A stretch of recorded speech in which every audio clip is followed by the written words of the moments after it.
নমস্কার। আশা করি আপনারা সবাই খুব ভালো আছেন। কুকিং অ্যান্ড মাই ভিলেজ চ্যানেলে একটি নতুন পর্বে আপনাদের সবাইকে স্বাগত জানাই।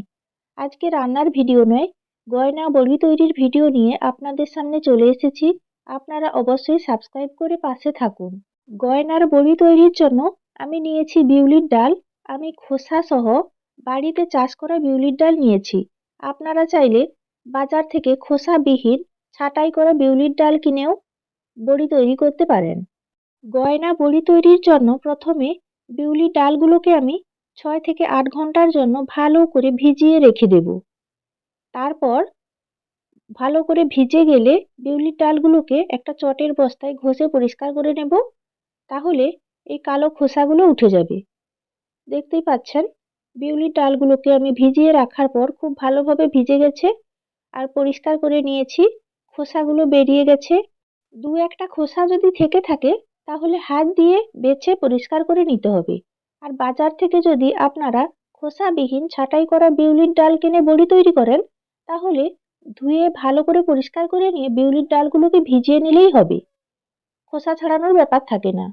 এবার আমি এই বিউলির ডালগুলোকে মিক্সিং জারে নিয়ে নিয়েছি আর মসৃণ করে বেটে নেব। এক্ষেত্রে আপনারা একটুকুও জল ব্যবহার করবেন না, যেহেতু আমি দেশি বিউলির ডাল নিয়েছি, কোনো জল ব্যবহার করিনি। দেখুন বেটে নিয়েছি। এই বিউলির ডাল বাটার সময় আপনারা খেয়াল রাখবেন যেন পাতলা না হয়ে যায়, তাহলে কিন্তু ডিজাইনগুলো মিলিয়ে যাবে আর বোঝা যাবে না নকশাগুলো, আর দেখতেও অতটা ভালো লাগবে না। দেখুন বিউলির ডাল বাটা হয়ে গেছে, খুব সুন্দর করে মসৃণ করে বেটে নিয়েছি। আর এদিকে আমি কয়েকটা স্টিলের থালা আর প্লেট নিয়ে নিয়েছি। এবার প্লেটের উপরে আর থালাগুলোতে সুন্দর করে পোস্ত বিছিয়ে নিয়েছি। দেখতেই পাচ্ছেন এতটুকু ফাঁকা নেই, পোস্ত বিছিয়ে নিয়েছি। ভোরবেলা উঠে বিউলির ডাল বাটা হয়ে গেছে, থালাতে পোস্ত বিছানো হয়ে গেছে, আর এদিকে সুন্দর রোদও উঠে গেছে। দেখতেই পাচ্ছেন আপনারা। এবার বড়ি দেওয়া শুরু করব। আর এদিকে দেখুন মা একটা বড় বাটিতে বিউলির ডাল নিয়ে নিয়েছে আর ভালো করে প্রথমে ফেটিয়ে নিচ্ছে। প্রথমে বেশ কিছু সময় বিউলির ডাল ভালো করে ফেটিয়ে নিতে হবে। দেখতেই পাচ্ছেন ফেটানো হয়ে গেছে কিছুটা। এই পর্যায়ে দিয়ে দিলাম পরিমাণ মতো লবণ। আর এই গয়না বড়িতে আপনারা একদম অল্প পরিমাণেই লবণ ব্যবহার করবেন। লবণ দেওয়ার পর আবারও বেশ কিছু সময় ভালো করে ফেটিয়ে নিতে হবে। দেখতেই পাচ্ছেন খুব ভালোভাবে ফেটানো হয়ে গেছে। বিউলির ডালটা সাদা লাগছে আর ফুলে উঠেছে। জলের মধ্যে ফেটানো বিউলির ডাল অল্প একটু দিলে যদি ভেসে ওঠে তাহলে বুঝতে হবে ভালোভাবে ফেটানো হয়ে গেছে। দেখতেই পাচ্ছেন খুব সুন্দর ফেটানো হয়ে গেছে।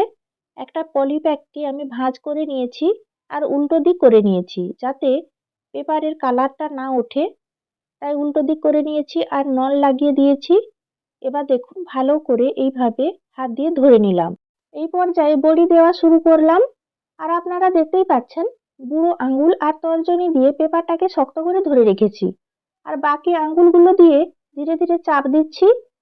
আর ফেটানো বিউলির ডাল নল দিয়ে খুব সুন্দর বেরিয়ে যাচ্ছে আর গয়নার বড়ি তৈরি হয়ে যাচ্ছে। আপনারা অবশ্যই গয়না বড়ির ডিজাইনগুলো কেমন হচ্ছে দেখার পর কমেন্ট করে জানাবেন। মেদিনীপুরের গয়না বড়ি শিল্প বিশেষ ঐতিহ্য বহন করে চলেছে।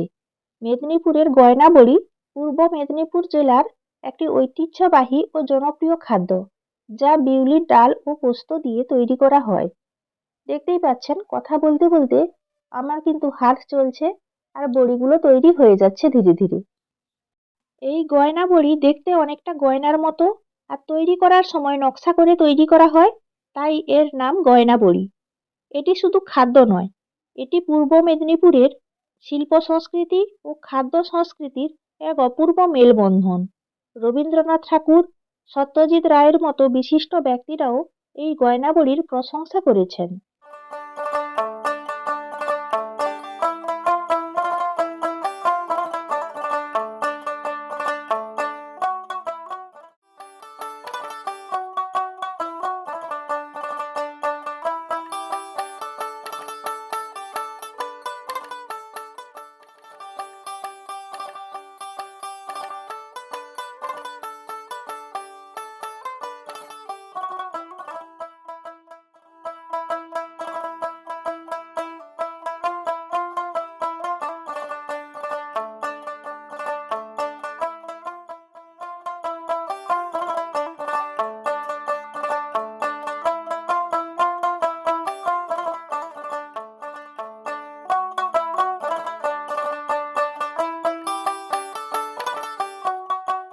আজকের আমি পোস্তের উপরে গয়না বড়িগুলো তৈরি করছি।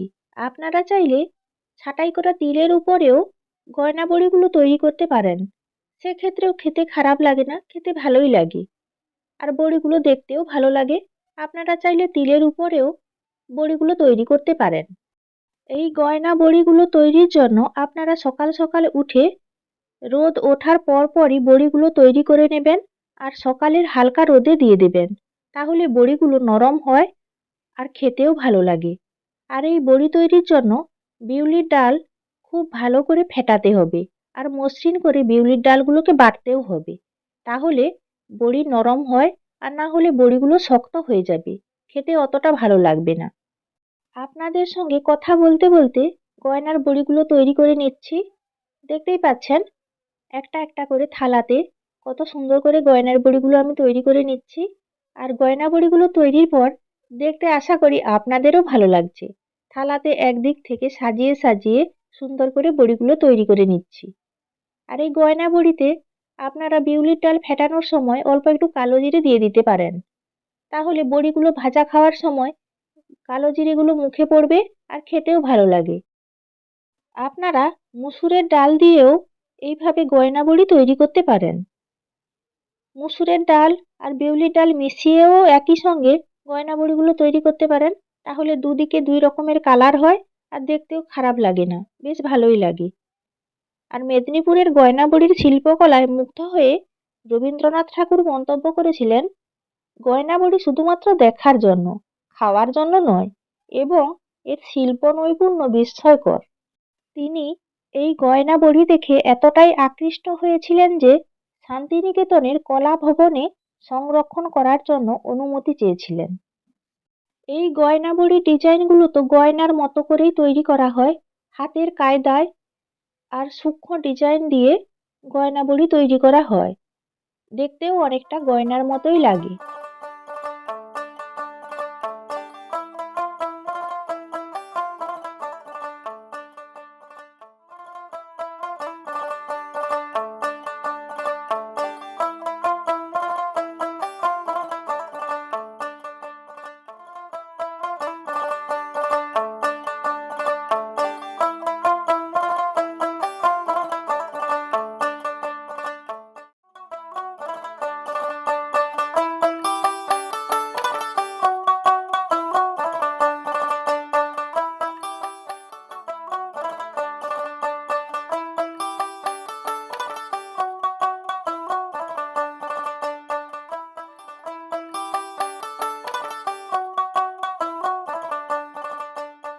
কথা বলতে বলতে সব বড়িগুলো তৈরি হয়ে গেছে। আর এই থালাটা ভর্তি করে বড়ি তৈরি করে নিলেই গয়নার বড়ি তৈরি করা হয়ে যাবে। দেখতেই পাচ্ছেন সব বড়িগুলো তৈরি করা হয়ে গেছে। এই পর্যায়ে বড়িগুলোকে আমি রোদের মধ্যে দিয়ে দিয়েছি আর খোলা জায়গাতে রেখেছি বড়িগুলোকে, যাতে হাওয়াও লাগবে আর রোদও লাগবে।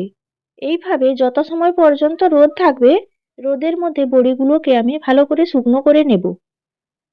আর এইভাবে বেশ কয়েকদিন 2 থেকে 3 দিন রোদের মধ্যে বড়িগুলোকে শুকনো করতে হবে। দেখতেই পাচ্ছেন আমি ফাঁকা জায়গাতে বড়িগুলোকে রোদে দিয়েছি আর সুন্দর উত্তরের হাওয়া লাগছে আর সঙ্গে রোদও লাগছে। আজ দ্বিতীয় দিন বড়িগুলোকে থালা থেকে তুলে নিয়েছি আর কুলোর ওপর একটা খবরের কাগজ পেতে বড়িগুলোকে রেখেছি, কারণ বড়িগুলো শুকনো হওয়ার পর বড়ি থেকে কিন্তু বেশ কিছুটা পোস্ত ঝরে যাবে, তাই খবরের কাগজের উপরে পোস্তগুলো পড়ে যাবে। আর বড়িগুলো প্রায় 1 ঘন্টা রোদ পাওয়ার পর আমি ধীরে ধীরে বড়িগুলোকে উল্টে দিচ্ছি। বড়িগুলোর পেছনের দিক এখনো ভেজা রয়েছে, তাই বড়িগুলোকে আমি 1 ঘন্টা রোদ পাওয়ার পর উল্টে দিচ্ছি। আর যত সময় পর্যন্ত বড়িগুলো ভেজা থাকবে এইভাবে উল্টে পাল্টে রাখতে হবে কিছু সময় অন্তর, না হলে বড়িগুলো বেঁকে যাবে। আর বড়িগুলো যদি বেঁকে যায় তাহলে কিন্তু ভেঙে যাওয়ার সম্ভাবনা রয়েছে। তাই আধা ঘন্টা বা 1 ঘন্টা রোদ পাওয়ার পর বড়িগুলোকে একবার উল্টো দিক করে দিতে হবে, একবার সোজা দিক করে দিতে হবে। দেখতেই পাচ্ছেন বড়িগুলোকে আমি সব উল্টে দিয়েছি। আবার এই দিকটা বেশ কিছু সময় রোদের মধ্যে রেখে দেব। আবার রোদ পাওয়ার পর আবারও বড়িগুলোকে উল্টে সোজা করে দেব। আবারও 1 ঘন্টা হয়ে গেছে প্রায়। 1 ঘন্টা পর বড়িগুলোকে আবার সোজা দিক করে দিচ্ছি। আর এইভাবে 2 থেকে 3 দিন বড়িগুলোকে উল্টে পাল্টে ভালো করে শুকনো করে নেব। আর বড়িগুলো যখন ধীরে ধীরে রোদের মধ্যে শুকিয়ে আসবে, হাতে নিলেই বুঝতে পারবেন যে বড়িগুলো শুকিয়ে আসছে। বড়িগুলো অনেকটাই হালকা লাগবে।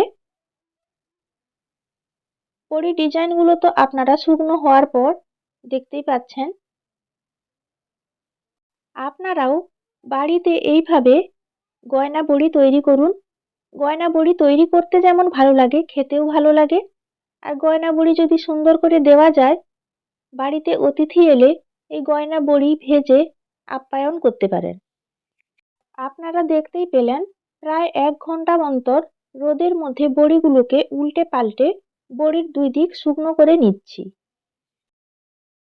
খুব ঠান্ডা উত্তরের হাওয়া আর রোদ হয়েছিল, তাই বড়িগুলো তৃতীয় দিন আজকে প্রায় শুকিয়ে গেছে। আর আজকে রোদে দিলেই বড়িগুলো বয়ামে ভরার জন্য রেডি হয়ে যাবে। আর বড়িগুলো আপনারা ভালো করে শুকিয়ে রাখবেন, তাহলে সারা বছর ধরে সংরক্ষণ করা যাবে। আর বড়িগুলো ভালো করে শুকিয়ে নিলে বড়িগুলো নষ্ট হওয়ার ভয় থাকে না। আর বড়িগুলো শুকনো হওয়ার পর আপনারা ডিজাইনগুলো দেখতেই পাচ্ছেন। বড়িগুলো আজকে সারাদিন রোদের মধ্যে রেখে দেব, আর শুকনো হয়ে গেলে বয়ামে ভরে নেব। বিকালবেলা বড়িগুলোকে রোদ থেকে তুলে নিয়ে বয়ামে ভরে নিয়েছি। আর কয়েকটা বড়ি আপনাদেরকে ভেজে দেখাচ্ছি। বড়িগুলো পুরোপুরি শুকনো হয়ে গেছে। আর এই গয়না বড়ি ভাজার সময় আপনারা তেল ভালো করে গরম করে নিয়ে আঁচ কমিয়ে দেবেন। তারপর বড়িগুলোকে দিয়ে দেবেন আর উল্টে পাল্টে বড়িগুলোকে এইভাবে লাল করে ভেজে নেবেন। আঁচ বাড়িয়ে রাখলে বড়িগুলো আবার পুড়ে যায়। বড়িগুলো দেখতেই পাচ্ছেন লাল করে আমি ভেজে নিয়েছি। আর এই গয়না বড়ি আপনারা বাড়িতে অতিথি এলে চায়ের সঙ্গে এই বড়ি ভাজাও পরিবেশন করতে পারেন। আবার ভাতের সঙ্গেও এই গয়না বড়ির ভাজা খেতে খুবই ভালো লাগে। আশা করি গয়না বড়ির ডিজাইনগুলো আপনাদের ভালো লাগবে। ভালো লাগলে লাইক, শেয়ার, কমেন্ট করে পাশে থাকবেন।